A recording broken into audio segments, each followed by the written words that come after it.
মুআজ্জাজ মুহতারাম হাজিরিন, সর্বপ্রথম সেই মহান প্রভুর শুকরিয়া আদায় করি যিনি আপনাকে আমাকে অত্যন্ত দয়া করে মায়া করে মেহেরবানি করে পবিত্র জুমার দিন জুমার নামাজ আদায় করার লক্ষ্যে আগে আগে মসজিদে এসে দিনই কিছু কথা বলবার ও শুনবার সুযোগ করে দিলেন। সেই মহান প্রভুর প্রতি অন্তরের অন্তঃস্থল থেকে কালিমাতুশ শুকর জবান খুলে ভক্তি সহকারে সমস্বরে সুউচ্চ কণ্ঠে আলহামদুলিল্লাহ। গত জুমায় আলোচনা চলতেছিল বিশ্বনবী সাল্লাল্লাহু আলাইহি ওয়াসাল্লামের সুন্নতের গুরুত্ব সম্পর্কে। আজকেও তার ধারাবাহিকতায় কিছু কথা সুন্নত সম্পর্কে আলোচনা করব। আল্লাহ তাআলা আমাদের সবাইকে আমলের নিয়তে অপর ভাইয়ের নিকটে অপর মুসলমানের নিকটে পৌঁছানোর নিয়তে শ্রবণ করার তৌফিক দান করেন, আমিন। আমাকে ইখলাসের সাথে কোরআন ও সুন্নাহর আলোকে সঠিক কথাগুলি সঠিকভাবে সঠিক পন্থায় উপস্থাপনের তৌফিক দান করেন, আমিন। আমি আপনাদের সামনে মহাগ্রন্থ আল কোরআনুল কারীমের সূরাতুল আহজাবের ছোট্ট একটা আয়াতে কারিমা তেলাওয়াত করেছি। এই আয়াতের ভিতরে আল্লাহ তাআলা বলেন, ওয়া ইউতিইল্লাহ ওয়া রাসূলাহু ফাকাদ ফাযা ফাওজান আযীমা। যে ব্যক্তি আল্লাহ এবং আল্লাহর রসুলের ইতাআত করে, অনুসরণ করে, সে অনেক বড় সফলতা অর্জন করবে। সুবহানাল্লাহ। আল্লাহর নবীর ইতাআত ব্যতীত, অনুসরণ ব্যতীত সফলতার মুখ দেখা সম্ভব না। প্রতিটা কাজ বিশ্বনবী সাল্লাল্লাহু আলাইহি ওয়াসাল্লামের সুন্নত অনুযায়ী হতে হবে। আসসালাতু মিফতাহুল জান্নাহ। আরবি না জানলেও বাংলা আমরা অনেকেই জানি। নামাজ হলো বেহেশতের চাবি। জানেন না নামাজ কিসের চাবি? বেহেশতের চাবি। আল ওযু মিফতাহুস সালাহ। ওযু হলো নামাজের চাবি। ওযু হলো কিসের চাবি? নামাজের চাবি। আজকে আপনাদের সামনে ওযুর সুন্নত সংক্রান্ত ওযুর আরো আনুষঙ্গিক বিষয়ে আলোচনা করব। আলোচ্য বিষয় আগেই জানা হয়ে গেলে আমলটা বোঝাটা সহজ হয়ে যায়। তাহলে ওযুটা কতটুকু গুরুত্বপূর্ণ? কেউ যদি বেওযু নামাজ আদায় করে তার নামাজ হবে না। বরং ইচ্ছাকৃতভাবে কেউ যদি বেওযু নামাজ আদায় করে তার ঈমান চলে যাওয়ার সম্ভাবনা আছে। খুব ভালো করে বুঝবেন, ওযু ছাড়া ইচ্ছাকৃতভাবে নামাজ পড়লে নামাজের সাথে ঠাট্টা মশকরা হয়ে যায়।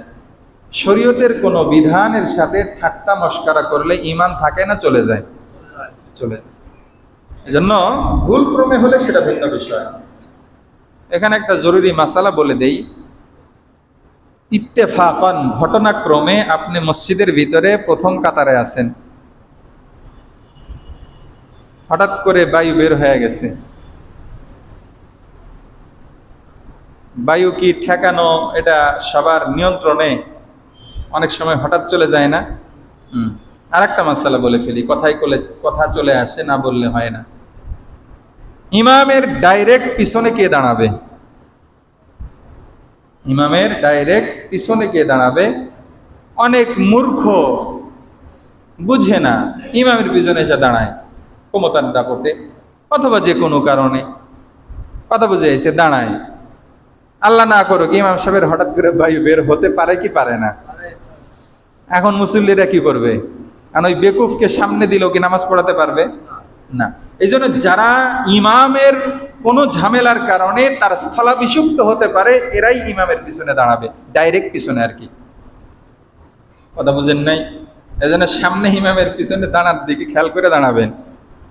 যারা ইমামতির মুসল্লায় দাঁড়ায় তারা তো মাসালা জানে। হঠাৎ বায়ু বের হয়ে গেছে, পিছনে যে আছে তারা সামনে দাঁড় করে দিব। এখন সামনে দাঁড় করে দিলে আপনি চালাতে পারবেন তো? আবার এতটুকু সালাহিয়াত যোগ্যতা যদি থাকে তাহলে ডাইরেক্ট পিছনে দাঁড়াবেন। যাই হোক, মাসালা গেল। এখন আপনি ইমামের পিছনে না, তবে সামনের কাতারে অথবা মাঝখানের কোনো কাতারে দাঁড়াইছেন, হঠাৎ করে বায়ু বের হয়ে গেছে, এখন কি করবেন? সর্বোত্তম পন্থা হলো বাহিরে চলে যাওয়া, ফাঁক ফুকর দিয়ে বাহিরে গিয়ে ওযু করে নামাজ পড়া। কিন্তু এত মুসল্লি সবাইকে ডিঙ্গিয়ে যাওয়া সম্ভব হচ্ছে না। কি করবেন? বসে থাকবেন। বসে থাকা জায়েজ আছে, তবে অনুত্তম। কেননা আপনি বসে থাকলে অনেকেই নামাজের ভিতরে বিঘ্নতা চলে আসবে। আরে বেটা সামনে বসে আছে কে, নামাজ পড়ে না। অনেকের নামাজ বিঘ্নতা যেন না হয়, এই জন্য তখনই আপনি নামাজের নিয়ত ছেড়ে দিবেন, এমনি ওঠা বসা করবেন। ইমামের সাথে কি করবেন? ওঠা বসা করবেন, কোনো তাসবিহাত পাঠ করবেন না, নামাজের নিয়ত থাকবে না। এটা হলো একটা কৌশল। কথা বুঝে যাইছে? ইমামের নামাজ শেষ, আপনারা ওযু করে আপনার নামাজটা দোহরায় নেবেন।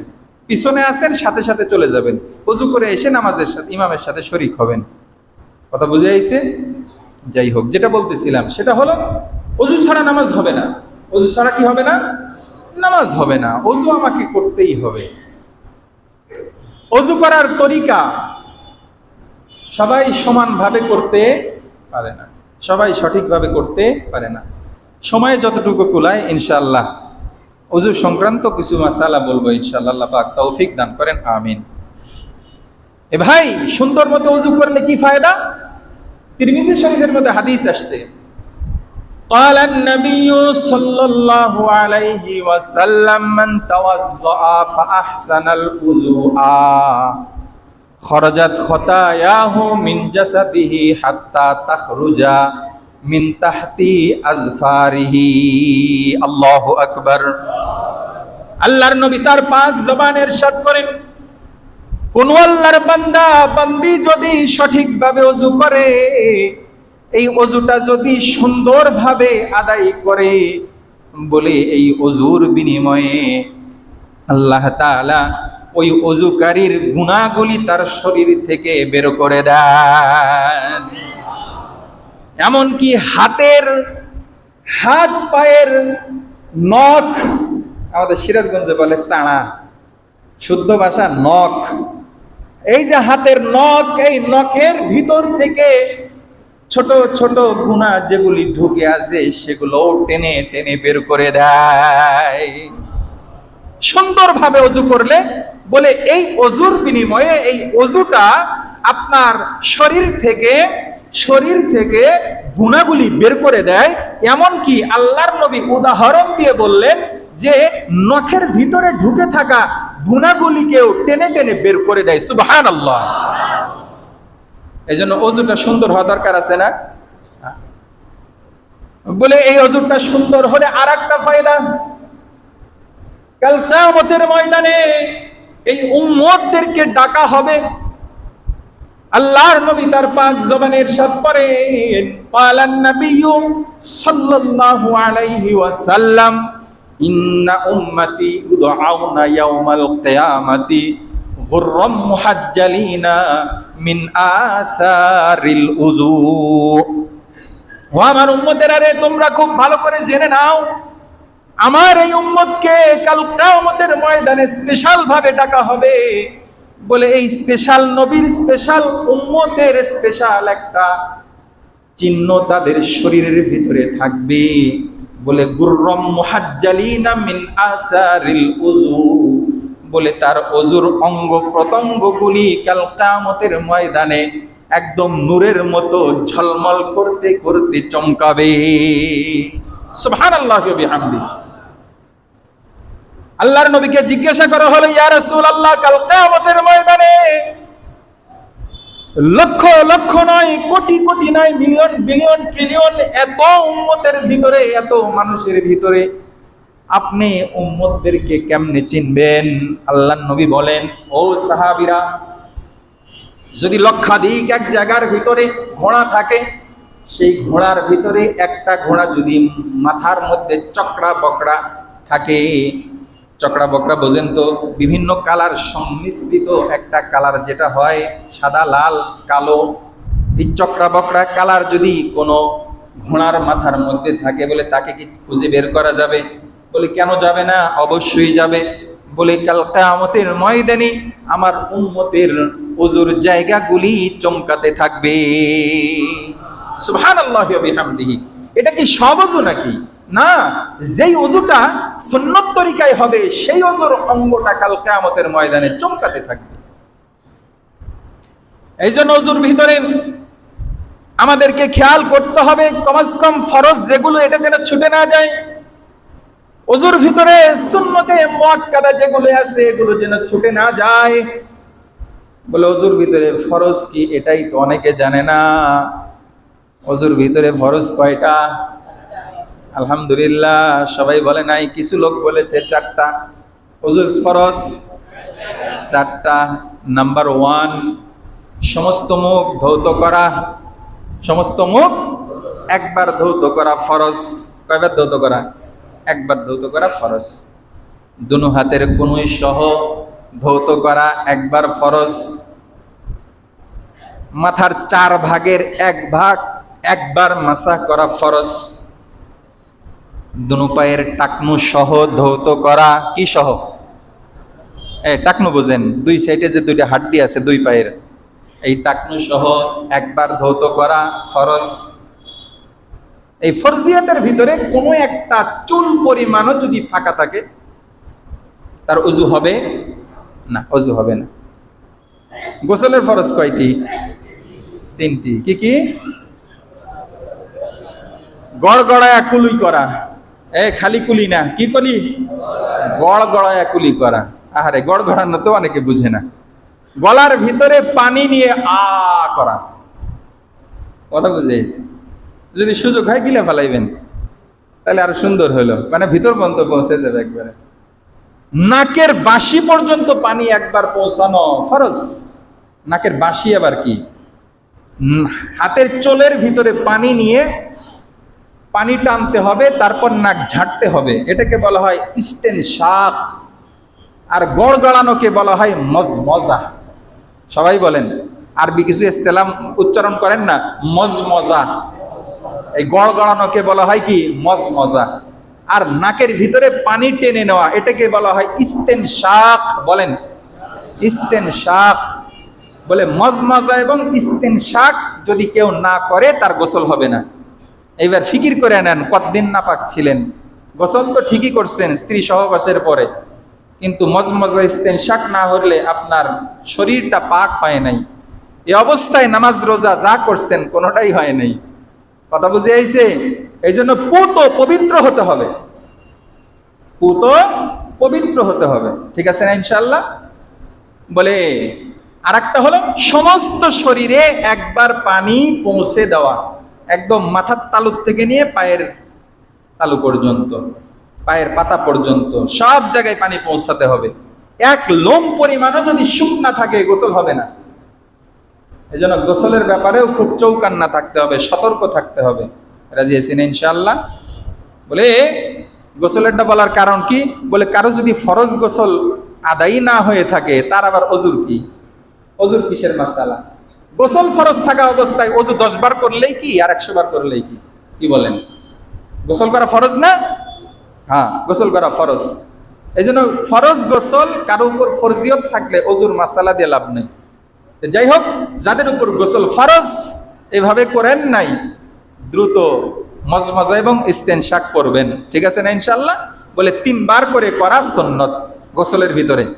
পুরা বডিতে 3 বার পানি পৌঁছায় দেওয়া, নাকের ভিতরে পানি পৌঁছানো, কথা বুঝে ইস্তেনশাক করা, মজমজা গড়গড়ায় কুলি করা 3 বার হলো কি? সুন্নত।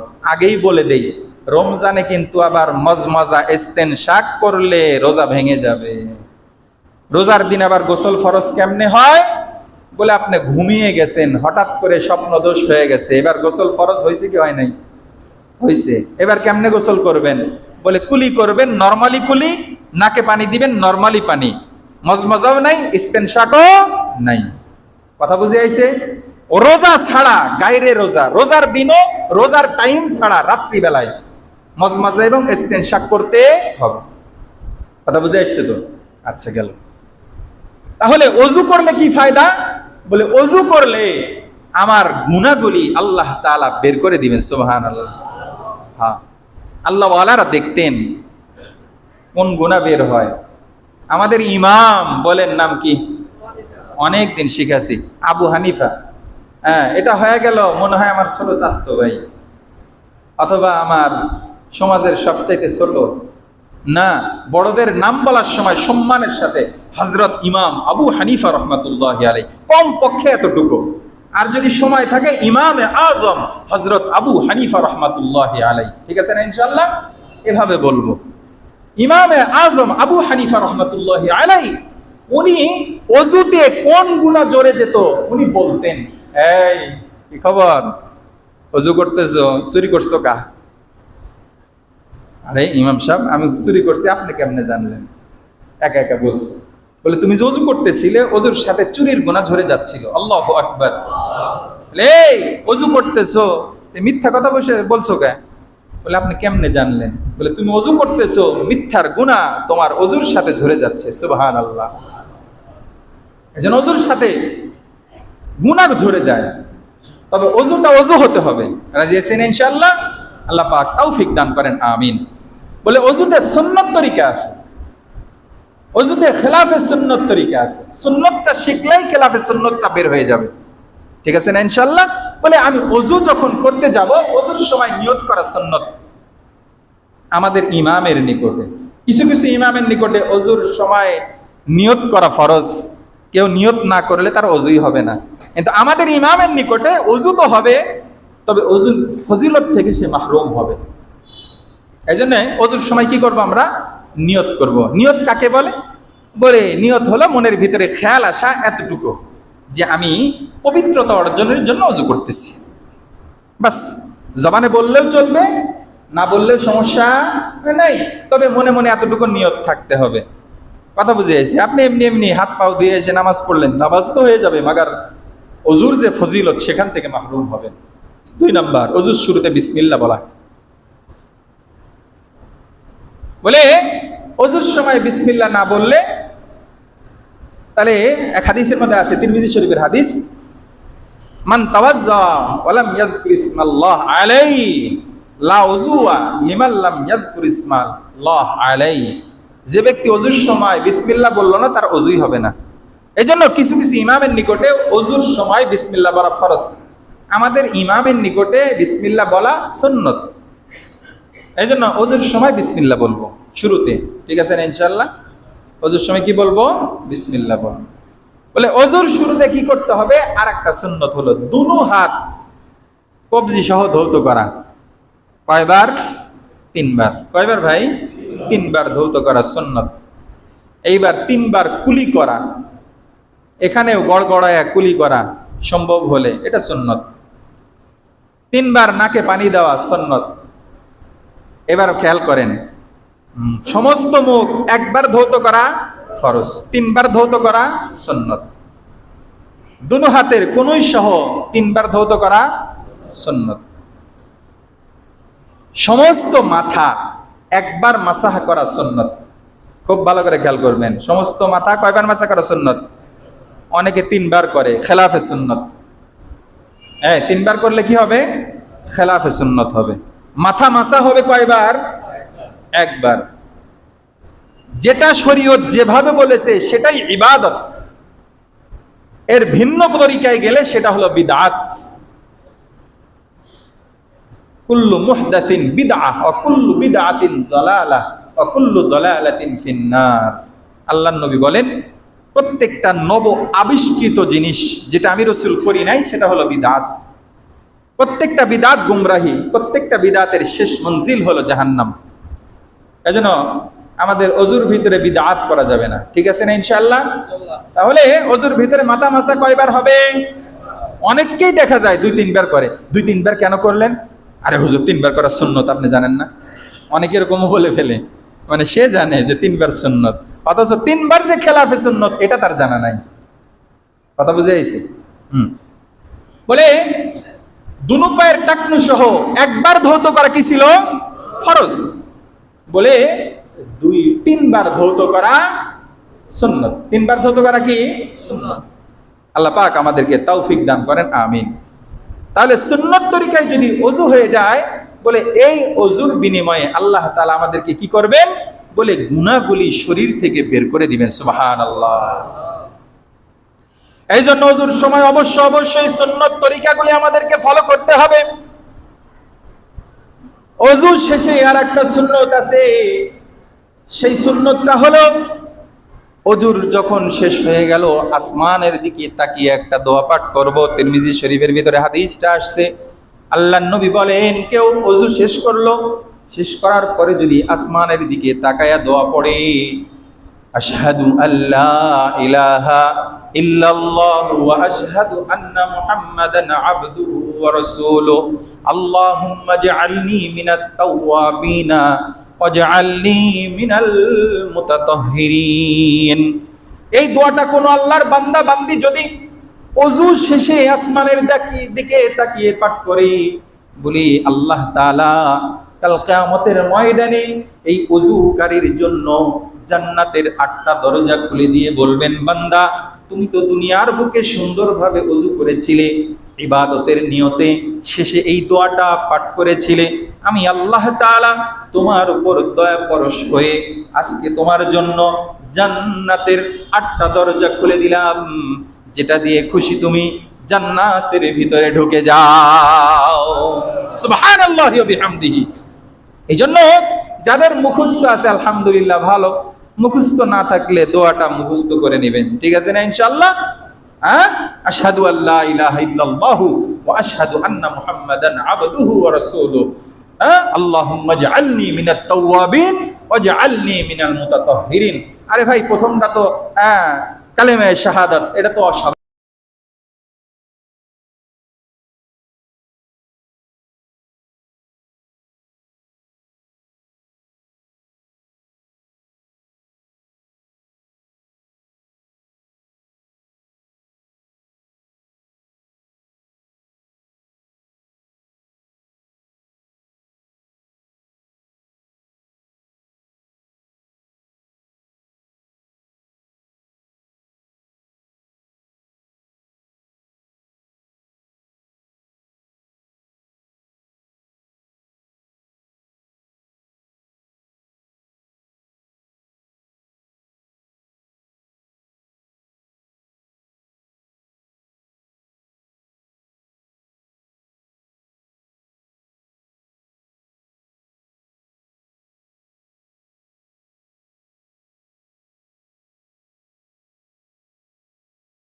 ঠিক আছে না ইনশাআল্লাহ? বলে তাহলে আপনার নামাজটা মিসওয়াকবিহীন নামাজের চাইতে 70 গুণ সওয়াব বেশি হবে। সুবহানাল্লাহ। এজন্য যাদের সাথে কুলায় মিসওয়াকটা তো খুব দামি জিনিস না, কি বলেন? 20 টাকা হলে একটা মিসওয়াক পাওয়া যায়, 30 টাকা হলে একটা মিসওয়াক পাওয়া যায়।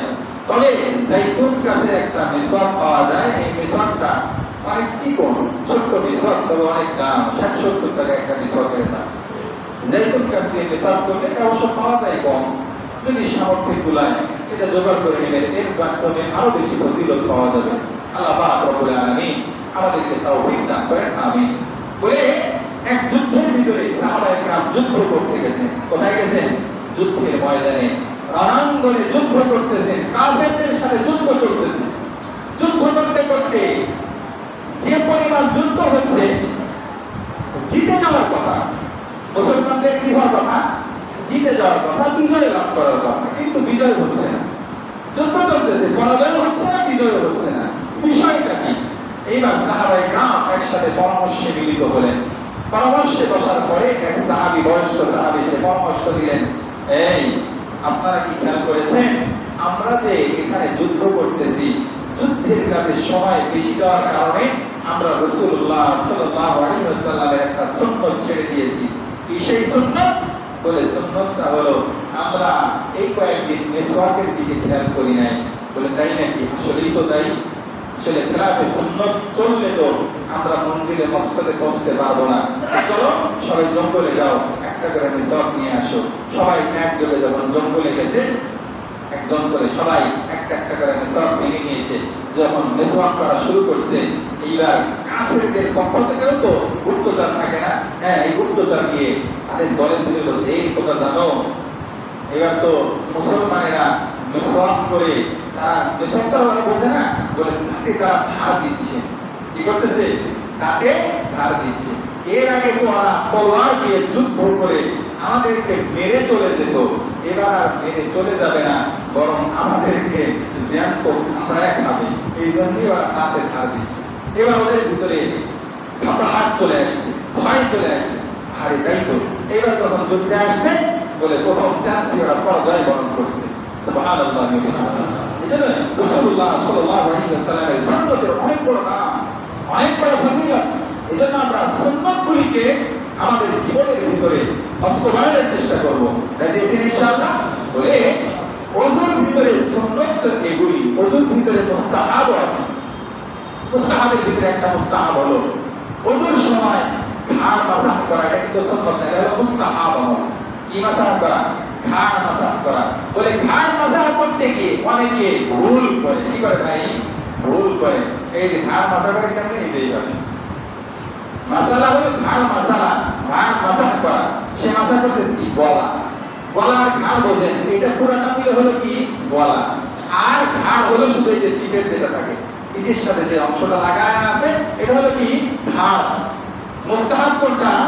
ঘাড় মাসাহ করা। আল্লাহর বান্দা মাসাহ করতেছে কি? গলা। এজন্য গলা মাসাহ করা সুন্নাত না, গলা মাসাহ করা হলো বিদআত। এইজন্য গলা মাসাহ করব না, কি মাসাহ করব? ঘাড় মাসাহ করব। রাজি আছেন ইনশাআল্লাহ? আল্লাহ পাক আমাদেরকে তৌফিক দান করেন, আমিন। যদি এইভাবে মাসালা হয়ে মাসাহ করা হয়ে যায়, তাহলে আমার এই ওযুটা সুন্নাত তরিকায় হবে। বলে ওযুর ভিতরে খেলাফে সুন্নাত আরো কিছু কাজ করা হয়। ওযুর ভিতরে হাতে পানি নিয়ে এমন ভাবে ছিটা মারে, মানে আশেপাশে 2-3 জনের কাপড়ের অবস্থা খারাপ হয়ে যায়, এটাও খেলাফে সুন্নাত। ওযুর ভিতরে আস্তে আস্তে মুখটা কি করতে হবে? ধৌত করতে হবে। বলে ওযুর ভিতরে পানি বেশি খরচ করে, এটা নিষেধ। এটা কি? নিষেধ। ওযুর ভিতরে পানি কম ব্যবহার করা, যতটুকু না করবেই না।